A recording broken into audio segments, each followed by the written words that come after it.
In any given poker situation, you're dealing with a lot of uncertainty, and it's all about how to make the best decision in any given moment. And that's so integral to life. Everything we try to do, should we take this route or that route? Should I go here on vacation or there? It's all about dealing with uncertainties and probabilities of things happening. And poker is a very fun and easy way to teach someone how to do that.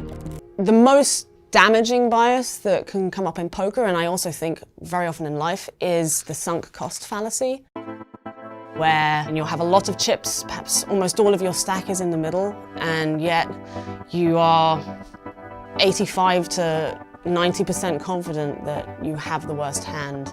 Putting another chip in the pot is probably not a good idea, but we'll often go to ourselves, well, I've gone this far, I've put this much in, I might as well see it through to the end.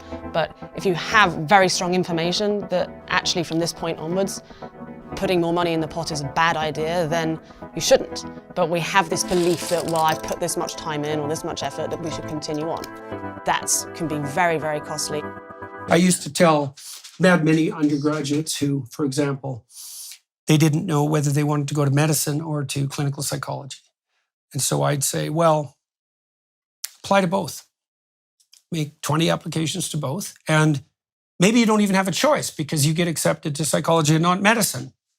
End of problem. Or the problem will become more acute when you actually realize that you didn't get into medicine and that's what you wanted, but that'll snap into focus. But you can pursue it. But then let's say, well, now you have 3 offers from a clinical program and 3 offers from a medical program. It's like, okay, now you have 6 decisions to make. And now you can go to each of these places and investigate them, and you're going to gather way more information. And then by the time you need to make the decision, which could be as late as possible, you're going to be much more informed.